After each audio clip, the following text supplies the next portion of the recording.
আমি বললাম, আগে আমার দুটো ফল খেয়ে নাও। আমার স্বামী যাওয়ার পর থেকে এই ফল কেউ খায়নি, কেউ ধরে দেখেনি। তুমি আগে ফল দুটো খেয়ে নাও, তারপর আমি তোমার ব্যাগ থেকে প্রসাদ বের করব। আমি জানি অনেক প্রসাদ জমে আছে। সেসব প্রসাদ আমি চাই। রাতের আধারে আমি কিভাবে প্রসাদ খেলাম তা ভোলা যাবে না। আমি অনুষ্কা, ২৮ বছর বয়সী এক সুন্দরী নবযুবতী, বিবাহিতা। আমার স্বামী রক্তিম আর ৩ বছরের ছেলে অপুকে নিয়েই আমার সোনার সংসার। রক্তিম একটা প্রাইভেট ফার্মে উচ্চ পদেই চাকরি করে।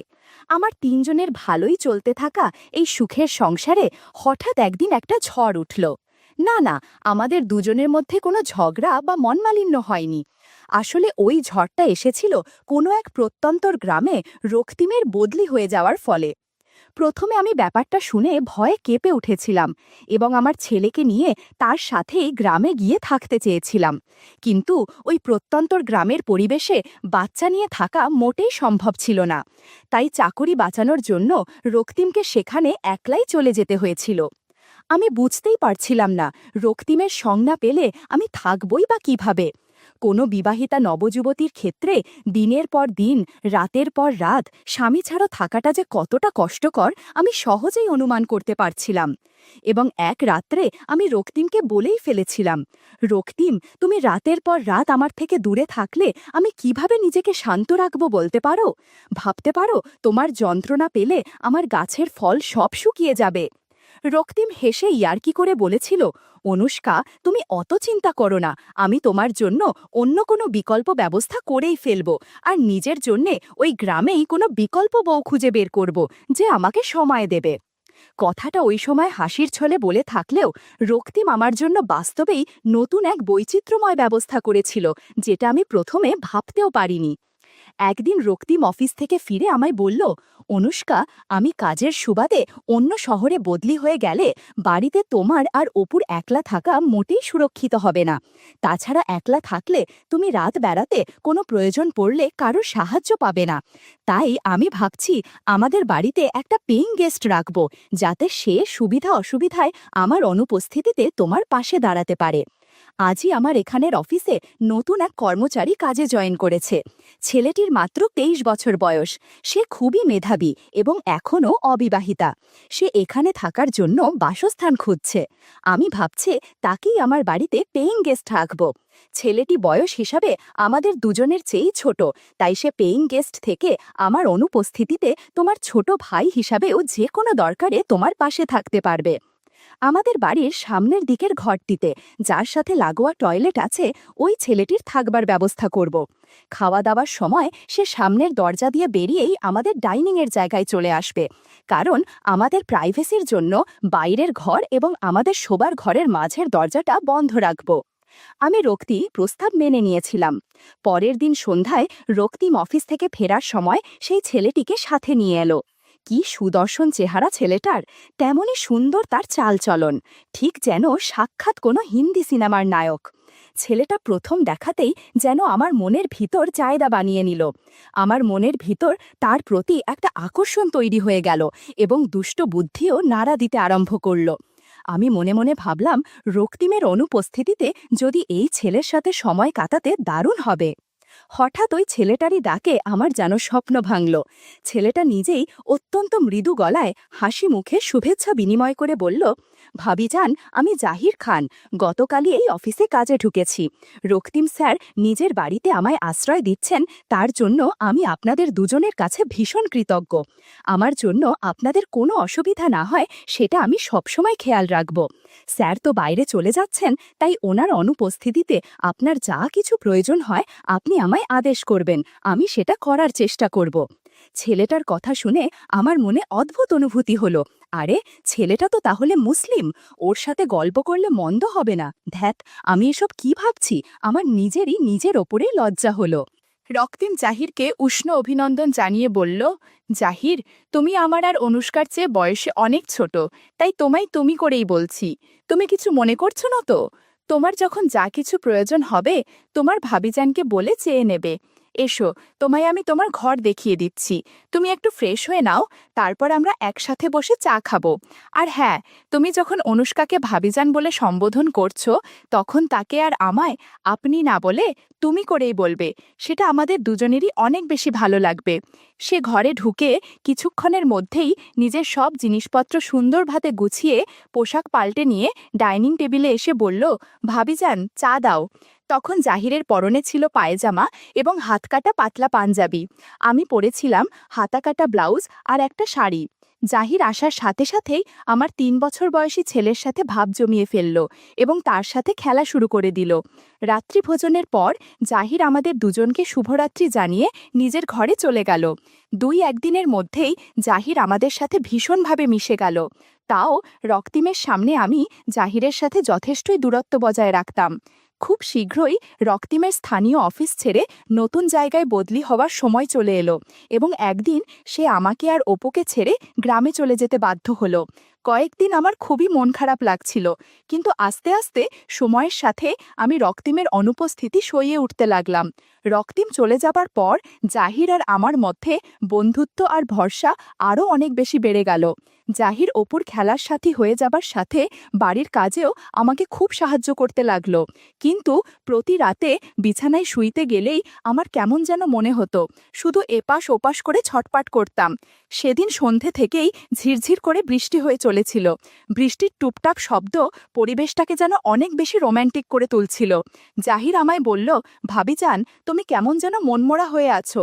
ভাইজান জানতে পারলে কিন্তু আমার ওপর ভীষণ রাগ করবে। শোনো, আজ রান্নার ছুটি। আজ আমরা ৩ জনে একটা সিনেমা দেখব, তারপর একটা ভালো রেস্টুরেন্টে ডিনার করব। আজ কিন্তু সব খরচ আমার, তুমি কোথাও কোনো টাকা দেবে না। আমারও এই পরিবেশে বাড়িতে থাকতে আর যেন ভালো লাগছিল না। তাই আমি জাহিরের প্রস্তাবে রাজি হয়ে ছেলেকে তৈরি করে নিজের পোশাক পাল্টে নিয়ে বেরোনোর জন্য তৈরি হয়ে গেলাম।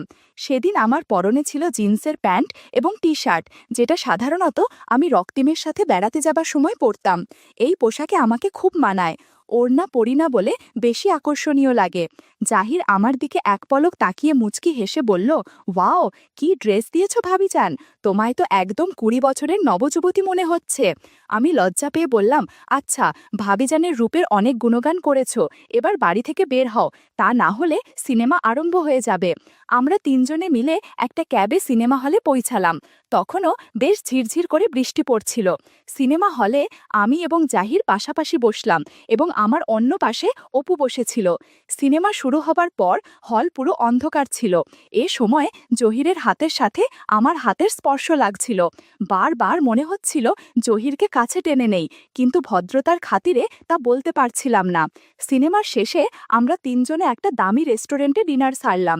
জাহির আমার প্লেটে এতটাই খাবার তুলে দিয়েছিল যে আমি শেষ করতেই পারছিলাম না। আমার অবস্থা দেখে জাহির বলল, ভাবিজান একদম জোর করে খাবে না, তুমি একদম চিন্তা করো না, আমি তোমার সমস্ত অবশিষ্ট খাবার খেয়ে নিচ্ছি। আমি সাথেই বাধা দিয়ে বললাম, না না জাহির, সেটা হয় না, তুমি কেন আমার এটো খাবার খাবে? প্রত্যুত্তরে জাহির মুচকি হেসে বলল, কেন ভাবিজান, দেওর কেন তার আদুরি ভাবিজানোর প্রসাদ খেতে পারে না? আমি নিশ্চয়ই আমার সুন্দরী ভাবিজানের প্রসাদ খাবো। এই বলে জাহির জোর করে আমার এটো প্লেট থেকে কাবাবের উচ্ছিষ্ট অংশটা তুলে খেয়ে ফেলল। জাহির আমার উদ্দেশ্যে দুটো বিশেষণ ব্যবহার করেছিল, আদুরি আর সুন্দরী। এই দুটো শব্দ তার মুখ থেকে কি অজান্তেই বেরিয়েছিল, নাকি সে কোনো ইঙ্গিত দিয়েছিল? জাহিরের এই সম্বোধন দুটি আমার মনটাকে অস্বস্তিতে ফেলে দিচ্ছিল। ডিনারের শেষে ক্যাব ভাড়া করে আমরা ৩ জনে বাড়ি ফিরে এলাম এবং নিজেদের ঘরে ঢুকে গেলাম।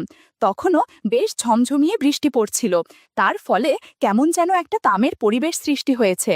আমার পাশেই আমার ছোট্ট অপু ক্লান্ত হয়ে গভীর ঘুম দিচ্ছিল, অথচ আমার চোখে ঘুম চলে গেছিল এবং মনের মধ্যে দুটো শব্দ, আদুরি আর সুন্দরী, বারবার নাড়া দিচ্ছিল। আমি আমার আর জাহিরের ঘরের মাঝের বন্ধ দরজাটার দিকে তাকালাম। এই দরজাটার ওপারেই জাহির আছে। ভাবলাম জহির কি করছে একটু দেখা দরকার। তখন আমার পরনে ছিল নাইটি। ওই অবস্থাতেই আমি মাঝের দরজার কাছে গিয়ে ছিটকিনিটা নামিয়ে কপাট দুটো খুললাম।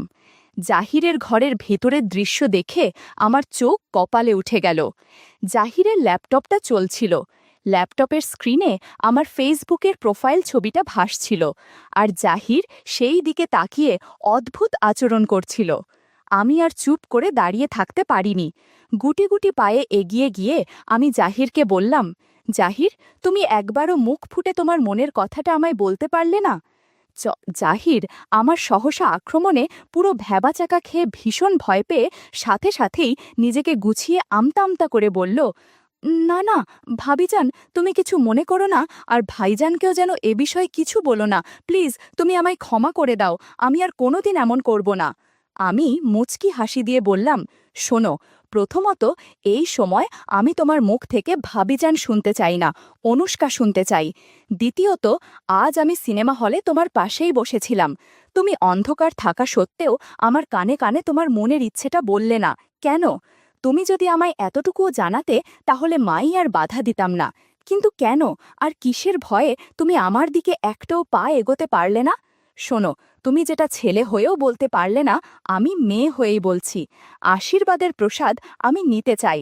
এই প্রসাদ পেলে আমি নিজেকে ভাগ্যবতী মনে করব। তাও জাহির আমায় বলল, না না অনুষ্কা, এটা ঠিক হবে না, ভাইজান জানতে পারলে আমায় শেষ করে দেবে।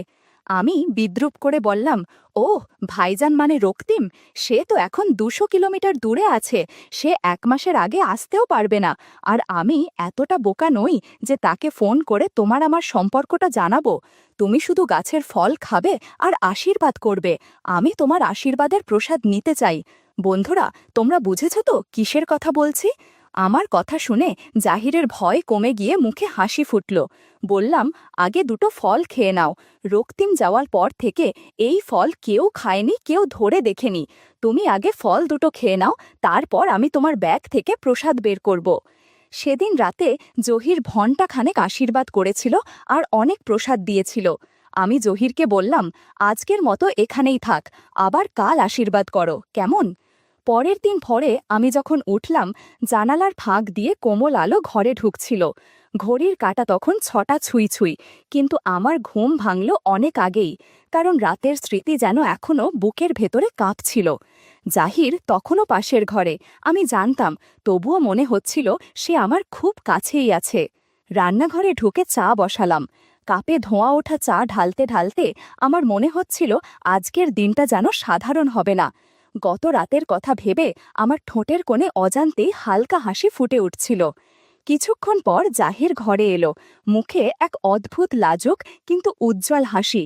আমি চা এগিয়ে দিয়ে মজা করে বললাম, কি হলো, ভোরবেলা এত চুপচাপ কেন? সে লাজুকভাবে নিচে তাকিয়ে শুধু বলল, অনুষ্কা, আমি ভাবিনি তুমি আমায় এতটা সাহস দেবে। আমি মিষ্টি গলায় বললাম, সাহস তো আমি শুধু শুরুতে দিলাম, বাকিটা তোমার নিজের ভেতরের শক্তি। আমার কথা শুনে তার চোখে একটু উজ্জ্বলতা এলো।